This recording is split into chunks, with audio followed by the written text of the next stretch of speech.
दोस्तों आज बात करेंगे फ्रैंकलिन इंडिया लिमिटेड की। इसके फाइनेंशियल ईयर 2025 के क्वार्टर सेकंड के रिजल्ट आ चुके हैं। रिजल्ट के बाद मैंने एक छोटी सी रिसर्च की, उस रिसर्च को इस वीडियो के माध्यम से आप तक ला रहा हूँ। कंपनी 1983 में इनकॉर्पोरेट हुई थी। पब्लिक इशू के टाइम पे शेयर का फेस वैल्यू 10 रुपये था। कंपनी एग्रीकल्चर कमोडिटीज़ की ट्रेडिंग करती है, जैसे प्याज की, अंडे की, अरंडी की, खीरे की, ककड़ी की और कॉन्ट्रैक्ट फार्मिंग भी की सर्विस भी प्रोवाइड करते हैं। और ये ज्वेलरी मैन्युफैक्चरिंग और ट्रेडिंग के बिजनेस में भी हैं, जैसे गोल्ड, सिल्वर और बुलियंस और डायमंड की ट्रेडिंग करते हैं और मैन्युफैक्चरिंग इन सब चीज़ें भी बना के बेचते हैं। ये बच्चों के और आदमी, बच्चों और औरतों या लेडीज़ के कपड़े भी बनाते हैं, रिटेल करते हैं, बना के बेचते हैं और फाइनेंशियल सर्विसेज भी प्रोवाइड करते हैं। ये मैन्युफैक्चरर हैं टी पोस्ट और यू पोस्ट के, जो कि वायर फेंसिंग में उपयोग में आता है। जब तार वाली बाउंड्री लगवाते हैं तो उसमें इस तरह की चीज़ें यूज में आती हैं। तो कई तरह की बिजनेस ये कर रहे हैं, एग्रीकल्चर भी है, ज्वेलरी से भी, क्लोथिंग भी है, फाइनेंशियल सर्विस भी है और थोड़ी बहुत वायर फेंसिंग मतलब सिविल से भी रिलेटेड है। तो कुल मिला के कंपनी का काम डाइवर्सिफाइड है।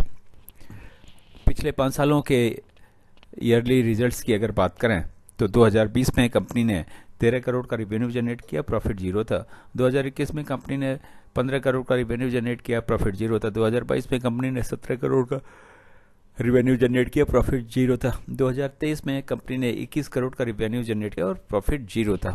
2024 में कंपनी ने 51 करोड़ का रिवेन्यू जनरेट किया और प्रॉफिट था 10 करोड़।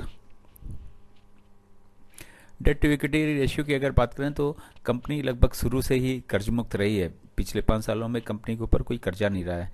और ईपीएस की बात करें तो सबसे ज़्यादा ईपीएस 2024 में, उसके पहले 2023 में 0.59, फिर 0.02, उसके पहले 0.11, उसके पहले 0.11। तो कंपनी कर्ज मुक्त है। ईपीएस धीरे हर साल बढ़ता हुआ आ रहा है, मतलब 2023 से 2024 में लगभग 4 गुना बढ़ गया। और रेवेन्यू हर साल बढ़ती हुई आ रही है, 13 करोड़, फिर 15 करोड़, फिर 17, फिर 21, फिर 51। प्रॉफिट 2024 में हुआ है, उसके पहले प्रॉफिट नहीं था कंपनी को। बात करते हैं क्वार्टरली रिजल्ट्स की। कंपनी ने 2023 में 7 करोड़ 27 लाख का रेवेन्यू जनरेट किया और 60 लाख का प्रॉफिट था। सितंबर 23 में 8.53 करोड़ का रेवेन्यू जनरेट किया और 75 लाख का प्रॉफिट था। दिसंबर 23 में 16.73 करोड़ का रेवेन्यू था, 3.45 करोड़ का प्रॉफिट था। मार्च 24 में 18.06 करोड़ का रेवेन्यू था और 5.66 करोड़ का प्रॉफिट था। जून 24 में 26.63 करोड़ का रेवेन्यू था और 5.65 करोड़ का प्रॉफिट था। सितंबर 24 में 27.11 करोड़ का रेवेन्यू है और 3.99 करोड़ का प्रॉफिट है। तो जून 23 और सितंबर 23 क्वार्टर को अगर कंपेयर करते हैं, जून 24 और सितंबर 24 क्वार्टर से, तो रेवेन्यू में बहुत ही शानदार बढ़ोतरी है। दोनों क्वार्टर, जून 23 में 7.27 करोड़ का रेवेन्यू था, जबकि जून 24 क्वार्टर में 26.63 करोड़ का रेवेन्यू है, लगभग 4 गुना। सितंबर 23 में रेवेन्यू था 8.53 करोड़ और सितंबर 24 में रेवेन्यू है 27.11, 8-24, 3 गुने से ज़्यादा। तो पिछले 2 क्वार्टर में ही करीब 52 करोड़ के आसपास का रेवेन्यू जनरेट कर लिया कंपनी ने, जो कि पिछले साल 15.5 करोड़ के आसपास था, 16 करोड़ के आसपास था। तो लगभग 3 गुना रेवेन्यू कंपनी ने 2 क्वार्टर में ही जनरेट कर लिया पिछले से। तो कुल मिला के रेवेन्यू जनरेशन इन दोनों क्वार्टरों को देखते हुए ऐसा लगता है कि कंपनी पिछले साल से रेवेन्यू लगभग डबल तो जनरेट कर सकती है।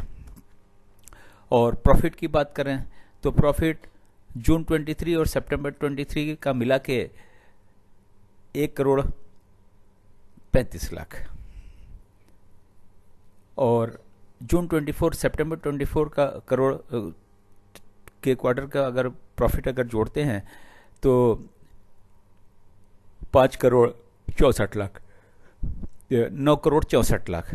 तो रेवेन्यू के फ्रंट पे भी बहुत ही शानदार प्रोग्रेस दिख रही है कंपनी की, और प्रॉफिट के फ्रंट पे भी बहुत ही शानदार प्रदर्शन पिछले दो क्वार्टरों का अगर अगले दोनों क्वार्टर्स इसी तर्ज पे आए तो निश्चित रूप से कंपनी का रिवेन्यू तो 100 करोड़ हो जाएगा और प्रॉफिट भी लगभग 13 से 15 करोड़ के आसपास का हो सकता है। तो बहुत ही शानदार रिजल्ट पिछले दोनों क्वार्टर्स के रिवेन्यू के फ्रंट पे और प्रॉफिट के फ्रंट पे भी। ये रिजल्ट्स शेयर्स की वैल्यू निश्चित रूप से अनलॉक कराएंगे। एफआईएस के शेयर 0% है, डीआईएस के शेयर 0% है, पब्लिक के शेयर 100% है। ये एक नेगेटिव पॉइंट है कि प्रोमोटर के शेयर्स बिल्कुल नहीं है। प्रोमोटर इस कंपनी से बाहर हैं, सारे शेयर उन्होंने बेच रखे हैं। ये एक माइनस पॉइंट है, लेकिन फाइनेंशियली कंपनी काफ़ी स्ट्रांग दिख रही है। कंपनी के ऊपर कर्ज ना मात्र का है, ये मान के चलिए कि कर्ज मुक्त है कंपनी। अप्रैल में कंपनी का रिजर्व और सरप्लस 11 करोड़ था। सितंबर में कंपनी का रिजर्व और सरप्लस 34 करोड़ है।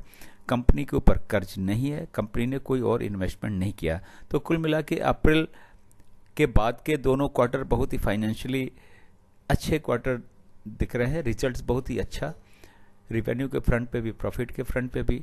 रिजर्व और सरप्लस 11 की जगह 34 करोड़, लगभग 3 गुना रिजर्व और सरप्लस बढ़ा हुआ है। तो कुल मिला के कंपनी काफ़ी स्ट्रांग, शेयर काफ़ी स्ट्रांग दिख रहा है, फाइनेंशियली काफ़ी स्ट्रांग कंपनी दिख रही है। सिवाय इसके कि प्रोमोटर के शेयर 0% है। एफआईएस ने कोई इंटरेस्ट नहीं दिखाया, डीआईएस ने कोई इंटरेस्ट नहीं दिखाया, सारा इंटरेस्ट पब्लिक का है। लेकिन फिर भी कंपनी कुल मिला के जो पिछले दो क्वार्टर के रिजल्ट्स हैं, रिजर्व और सरप्लस, कर्ज नहीं है, तो ये सबको देखते हुए कंपनी ठीक काम कर रही है। कंपनी के रिजल्ट्स बेहतर हैं। फेस वैल्यू 1 रुपये, शेयर की बुक वैल्यू 2 रुपये 18 पैसे है। 52 वीक लो 1 रुपये 32 पैसे, 52 वीक हाई 4 रुपये 13 पैसे। शेयर का प्राइस 4/9/2024 को 3 रुपये 71 पैसे था। शेयर का प्राइस 3 जनवरी 2025 को 2 रुपये 97 पैसे है। लेकिन सितंबर में लोगों को एक्स बोनस हुआ था, एक शेयर पे 1 शेयर का बोनस दिया था कंपनी ने, तो उसका भी थोड़ा सा असर शेयर पे दिख रहा है। स्टॉक का पी 4.58 है, जबकि सेक्टर का पी 36.71 है। तो लगभग 5 गुने से ज़्यादा नीचे पे ट्रेड कर रहा है शेयर, तो वैल्यू अनलॉक होने के चांसेस बहुत ज़्यादा दिखते हैं। 5 गुने से नीचे शेयर ट्रेड कर रहा है सेक्टर की पी से, एक अच्छी बात है। कंपनी के ऊपर कर्ज नहीं है, वो भी अच्छी बात है। कंपनी पिछले 2 क्वार्टरों में लगभग 4 गुना रिवेन्यू जनरेट कर चुकी है पिछले 2 क्वार्टर से, और प्रॉफिट भी कई गुना ज़्यादा जनरेट कर चुकी है, तो ये भी अच्छी बात है।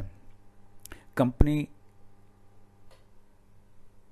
अभी ठीक वैल्यूएशन पे, कंपनी के शेयर ठीक वैल्यूएशन पे दिख रहे हैं, और कुल मिला के कंपनी का फ्यूचर ठीक दिखता है, क्योंकि कई तरह की क्षेत्र में काम कर रही है। एग्रीकल्चर में भी है, फाइनेंस में भी है, क्लोथिंग में भी है, ज्वेलरी में भी है, और थोड़ा सिविल में भी एक्सपोजर है।